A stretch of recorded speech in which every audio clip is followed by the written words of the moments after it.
සියලු දෙනාටම ආශිර්වාද වේවා. ඒ වගේම අප විශ්වාස කරන ඔබ අදහන සියලු බුදුවරුන්ගේ දෙවියන්ගේ ආශිර්වාදය ආරක්ෂාව හැම දිනාටම ලැබේවා. ජාතියක් නසන්නට, දේශයක් නසන්නට වෙරදැරු සෑම විටම කුරිරු යුද ගිනි දැල් තුලින් මගේ රට ජාතියක් සනසාලු උත්තම රණවිරුවාණෙනි, ඔබයි මගේ දේශේ ආදරණීය රණවිරුවා. අද අපේ රට හොඳටම වියපත් වෙනවා.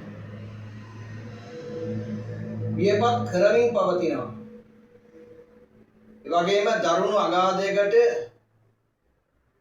ගෙන යමින් පවතින අවස්ථාවක් තුළ ඔබට භික්ෂුන් වහන්සේ කෙනෙක් වශයෙන් මා යමක් කියන්නට ඕන කියලා අදහස් කරපු වෙලාවක් තුළ ඔබ කියාවි මට අපේ ජීවිතේ අපට පරිණත කමක් නෑ කියලා. ඒ සෑම වචනයක්, අපහාසයක්, උපහාසයක් මිදදරා ගන්න තරම් අපේ මානසිකත්වය අවලංගු වෙලා නෑ. ඒ වගේම මානසිකත්වයේ දවසින් දවස වර්ධනය වෙමින් පවතින නිසාම ඒ ඔබ කියන ලද ඒ ගණයට අපි වැටෙන්නේ නැහැ. මොකද ඔබ එක පන්තියක ඉඳලා ඔබ කතා කරනවා, මම මගේ පන්තියේ ඉඳලා කතා කරනවා, තව කෙනෙක් එයාගේ පන්තියේ ඉඳලා කතා කරනවා. හැබැයි අපි තුන් දෙනෙක් බලන්නේ ආකාර තුනකින්. ඔබට පෙනෙන දේ මට නොපෙනෙන්න පුළුවන්, මට පෙනෙන දේ ඔබට නොපෙනෙන්න පුළුවන්. ඒ වගේම තව කෙනෙකුට පෙනෙන දේ අපි දෙදෙනාටම නොපෙනෙන්න පුළුවන්. නමුත් අපි හැම වෙලාවක් තුලදීම අප රට පිළිබඳ, අපේ ජාතිය පිළිබඳ, අපේ ආගම පිළිබඳව විමර්ශනාත්මක බුද්ධියෙන් අපි බැලිය යුතු කාලයක් කියන එක මේ වෙලාව තුලදී ඔබ හැම දිනාට පසක් කරලා දෙනවා. මොකද ඒකට හේතුව ඔබ කියනවා නම් රණවිරුවෝ නොවේ කියලා. ඒක මම ඔබට පැහැදිලි කරලා දෙන්නම්. මේ වෙලාව තුල පුංචි වෙලාවක් අරගෙන ඕනෑම රටක නීත්‍යානුකූල බලකායක්, ඕනෑම රටක නීත්‍යානුකූල හමුදාවක් සිටිය යුතුයි. හැබැයි හැමදෙනාම නීත්‍යානුකූලව. ඕනෑම රටක වළංගු කාසියක්, වළංගු මුදල් මට්ටමක්, එහෙම නැත්නම් මුදල් සංසරණයක් තිබිය යුතුයි. හැබැයි වළංගු නීත්‍යානුකූලව. ඒ වගේම ඕනෑම රටක ඕනෑම කෙනෙකුට නීතියට ගරු කරන, නීතිය පසිඳලන තැන නිවැරදිව ඒ නීතිය ක්‍රියාත්මක වෙන්න ඕන. එක පක්ෂ, එක පාට, එක අවලංගු කාසි වලට නැමෙන්නේ නැතිව අපේ රට අද එවැනි මට්ටමකට පත් වෙලා තියෙන අවස්ථාවක්. ඒ අවස්ථාවේ ඔබට යමක් පැහැදිලි කර දීමයි මගේ යුතුයකම. ඒ නිසා පසුගිය කාලේ අපට මතකයි රටක් දිනාගත්ත, ජාතියක් දිනාගත්ත, ඒ වගේම අපේ ජීවිතය අපි පණකෙන්ද රැකලා දුන්න රණවිරුවා පල්ලෙහාට දාලා රණවිරුවෙක් කියන්න බැරි මට්ටමට හැම කෙනෙක්ගේ කටවල මුඛවාඩම් බැඳගෙන නායකත්වයෙන් ඉඳලා පහළ බිම් මට්ටම දක්වා අද වර්තමාන පාලක හැම කෙනෙක්ම ඒ ස්වරූපයේ තත්ත්වය තමයි අනුගමනය කළේ. අද පාර්ලිමේන්තු 159ට කට හැරලා රණවිරුවා කියන්න බැරි මට්ටමකට පත් වෙලා තියෙනවා. ඒ වගේම තමන්ගේ ජාතිය බේරාගත්ත රණවිරුවා කියන්න, තමන්ගේ ආගම බේරාගත්ත රණවිරුවා කියන්න බැරි මට්ටමකට 159 එකගම කටවල් බැඳලා ගලේ පහරගත්ත බලල්ලු වගේ අද ජීවත් වෙනවා. ඒක රටක අභාග්‍යවන්තකම, ඒක රටක අවාසනාවන්තකම. එවැනි අවාසනාවන්ත ඉරණමකට තමයි මේ අපේ වර්තමානයේ අපේ ජීවිත, අපේ සමාජය, අපේ ආගම මේ කැඳවාගෙන යන්නේ. එනිසා ඔබට මම ඔබගෙන් ඉල්ලීමක් කරනවා. කිසිසේත්ම ඔබට යහපත්ම මේක වැටහෙනවා නම්, ඔබට යමක් තේරෙනවා නම්, මෙවැනි මේ ත්‍රාඩ වැඩවලට අපි කිසි කෙනෙක්, බුද්ධිමත් කෙනෙක් අත් ඔසවන්න එපා.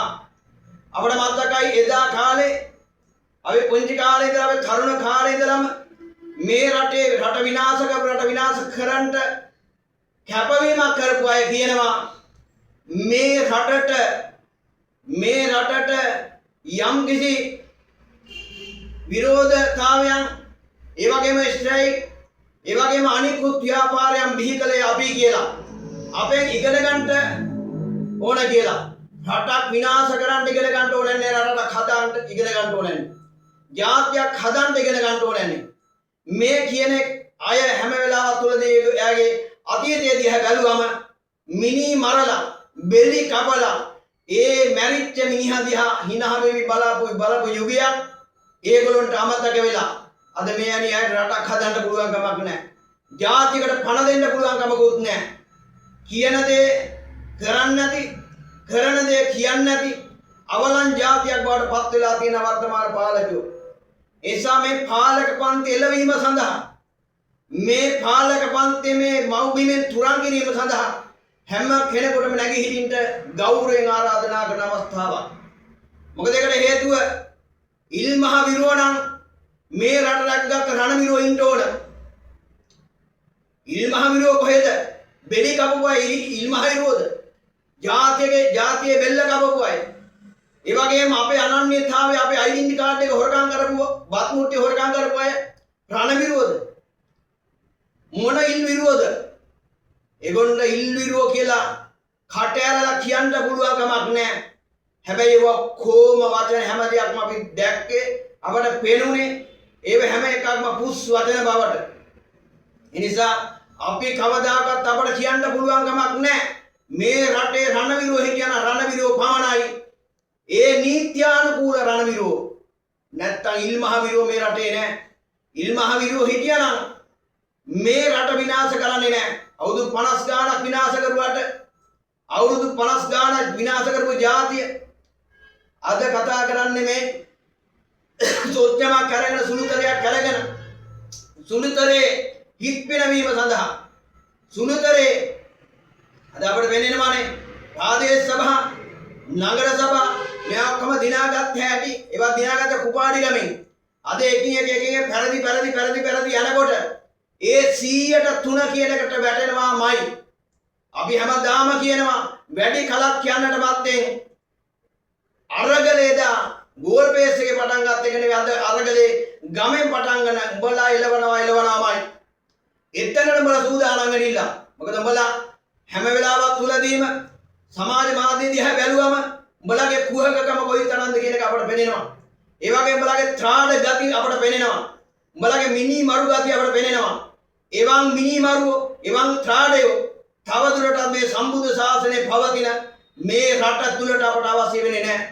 මාහිකා හිඳලා පොඩි එකා දක්වා, ප්‍රාදේශ සභාව එකා දක්වා මුංගේ තියෙන කුහකත්වය, මුංගේ තියෙන ත්‍රාඩ ගතිය, ඒ ත්‍රාඩ ගතියට භික්ෂුන් වහන්සේලා වශයෙන් එදා ඉඳලම මේ රට රැකපු භික්ෂුන් වහන්සේලා වශයෙන්, එදා ඉඳලම මේ රට රැකපු භික්ෂුන් වහන්සේලාගේ පරපුර වශයෙන් අපි කිසිසේත්ම උඹලට ඉඩ දෙන්නේ නැහැ. අපේ පරිණතකම කොතනද කියන එක අපි යම් කිසි වෙලාවක් තුනද බලන්න පේනවා.